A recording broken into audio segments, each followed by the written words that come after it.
Hello my fellow gamers and welcome to this complete overview of Update 2 for Going Medieval, titled Merchants and Diplomacy. My name is Peter and I'm going to show you everything that is new and explain some of the major changes and finer details about Advanced Settler Creation option, how to relocate structures, what bartering with traders looks like, what are the benefits of sending out caravans, and changes relevant to traps and agriculture. I have chosen to create a whole new village in the regular game mode for this showcase, but with 10 settlers. By using the new Advanced Settler Creation window, I was able to make such a good combo of my villagers that even before the end of the first season, I had a complete village up and running. Unlike my previous videos, which were guides on specific topics, showcases of other players' construction, or villagers from my own 2 Let's Plays, this video will be more of an invitation for old players to come back to the game and for new ones to jump in now. All those previous videos are available on the playlist link up here and below. Instead of starting at the Advanced Settler Creation window, I want to first show off the simple and elegant relocation mechanic for structures, because this was a highly requested feature from us, the players. The developers have introduced it in this update and it works beautifully. Let me show you an example. I was starting to close off this big communal building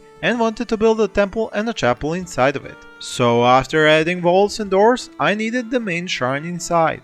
Instead of building a totally new one and deconstructing the old one, I went to where the old one was and used the new relocate option in its menu. Going back to my future chapel, I simply left a blueprint of the old shrine there, and after some time, one of my settlers packed up the shrine and hauled it over there. Another settler, who does not even have to have any minimum level requirement for construction, built it up in 1/3 of its full construction time. This feature can be used on almost any production workbench, furniture, decoration or trap. Furthermore, you can even buy these piles of packed items from merchants and then use them even if you haven't unlocked the prerequisite tech. I did exactly this when my new village was visited by one such trader from another village. While we are on the subject of traders, they are just one part of the large Merchants and Diplomacy gameplay content update. The regional map is now a lively place with many more settlements which can be hostile, neutral or friendly to your own. Your regional influence will now impact these, while they are the place merchants will come from.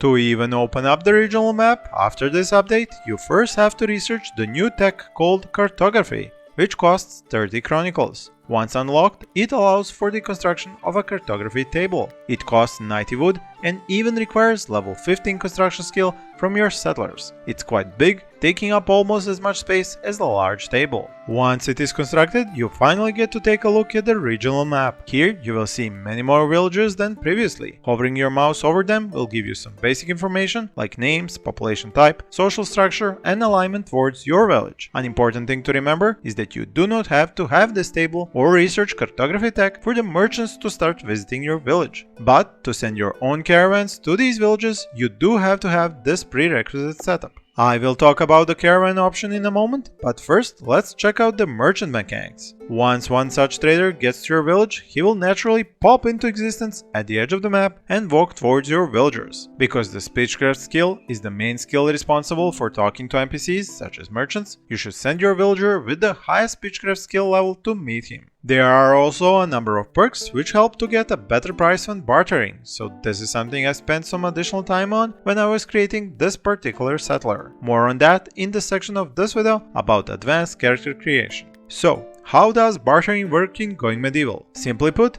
each item has a certain gold value. Naturally, the items offered by the merchant are more expensive than your own versions. On the left side are quantities and values of items the merchant has available for trade, while your own are on the right side. By using the arrows in the middle, you can choose to buy or sell a certain number of each item. I have found a few welcome surprises here. Not only can you buy piles of crafted items, like wooden traps I mentioned earlier, but you can also actually sell chronicles and other types of books. This is a really cool addition, as it allows you to always have a use for that villager with level 50 intellectual skill. He will no longer become irrelevant after all the technologies have been researched. You can keep packing knowledge into different books and barter with them through merchants or caravans for a lot of other materials, resources or goods. Each transaction needs to be well balanced between acquiring and proffering items so as to keep your relations with the trader's home village in good standing. Once you find this balance, finalize the trade through sealing the deal. Do note that the value of these items will change depending on the current season and which merchant has come to your village. Another new addition, which isn't very obvious, is the Faction tab, located within the Historical Records panel in-game found on the top right. It shows you what is your alignment with other factions and what factions are at war with each other. You can cause a change in your alignment with other factions by trading with them more often and by giving them good deals or straight out gifts. This is done by sending your own caravans to their villages. Attacking their traders, returning runaways from their villages, or refusing to do so will also affect your alignment with that faction. This is another small change in the game's event system. Refusing to give a settler back in a runaway or similar scenario will not initiate a raid each time, but it will subtract 50 points in the alignment with that faction that is looking for the runaway. This can result in a faction potentially turning neutral from friendly or hostile from neutral, making a raid more likely. Before I proceed to the caravan and advanced character creation system, please do not mind me asking you to hit that like button, tell me which of these changes to the gameplay you like the most, and subscribe if you haven't already to see more videos about Going Medieval on my channel. So, caravans. This is the extension of the trading game mechanic where you do not wait for a merchant to come to you, but you send your own to nearby villages. You do this by opening up the regional map, which you can only do if you have all the prerequisites we talked about in the beginning of this video, and click on a nearby settlement. In the bottom right options window, you will see a small map-like icon, and clicking on it will open up the caravan creation menu. On top of the screen, you can see the current weight of what you are going to be sending on the caravan and its value. You can also see how long the caravan will take to get there and how many supplies for the journey are required. The list of settlers available for the trip is on the left, as well as the amount of goods they can carry. You do not have horses or carriages, unfortunately, yet. We can hope future updates will add something like that. The main screen on the right shows you how many goods you have and what is their general value. Do not forget, value changes depending on who you trade with and when. Each item also has a certain weight, so heavy items with low value are not worth taking in the caravan. Something abundant, light, and of high value is called for. Items which come from long production chains are naturally most valuable, but those I am short of as this is just my first spring in this village. My best pick here is herbs. I have plenty of them, they're not being used right now, and they have good value. Rough wine and stew have similar weight and value, so they are somewhat good candidates in the early game. I will choose to send only herbs. As for food, my caravaner will need to eat something during the trip, and because the stew is heavy, I will equip her with packaged meals. They have the same nutritional value as stew, but weigh far less. Once I'm happy with the load, I can send off the caravan and follow its journey on the regional map.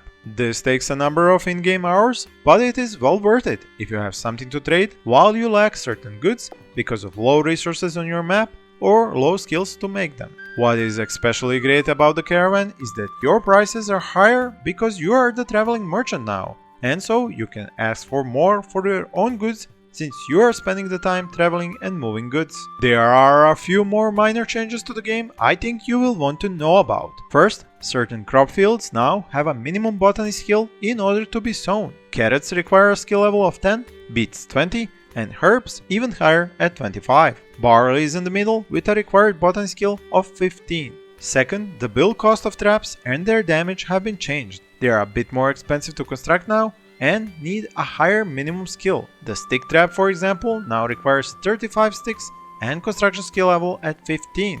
This is especially a game changer for a lot of early defense builds. And so we come to the advanced character creation. Just as I thought and talked about in my previous video about perfect settlers, the developers did in fact use a pool for settler skill. But even more than that, they created a pool called Group Creation Points. These points are used for practically everything that makes up the main strengths of settlers: their background, pseudonym, skills, and perks. I was very happy to see just how in-depth the developers went. Rarely does anything have a simple linear cost of points. There are even negative points. Take a perk which makes your settler weaker, slower, or less smart, and you free up points you can use elsewhere. Perks which do not have a direct influence on gameplay do not cost any points. The more skills a background gives, the more points you have to spend on it. And the sheer number of backgrounds, pseudonyms, and perks, oh boy, I spent almost 2 hours just enjoying the creation of 10 totally different villagers. The one thing that still rubs me the wrong way is the ability to save a customized settler. Sure, you can always save the whole game once you start,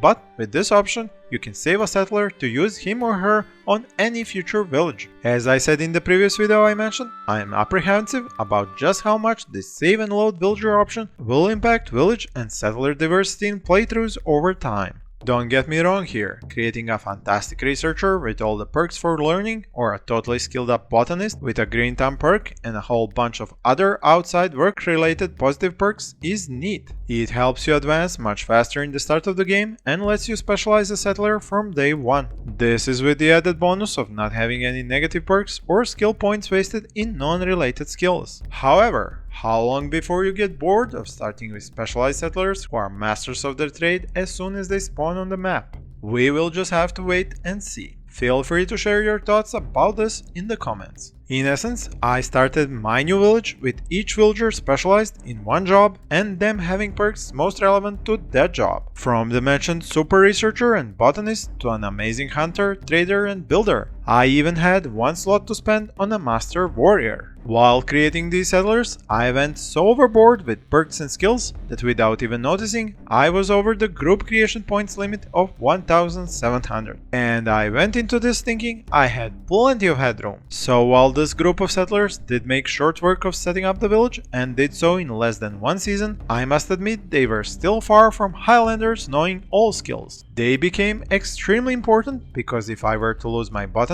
or any of them for that matter, I would need decades to find an acceptable replacement. This goes to show how dangerous specialization of settlers is. There are of course some other minor changes in this update, but these were the most important and game-changing ones. I hope you found this video helpful and that you will come back for the next one. Thank you for watching and happy gaming!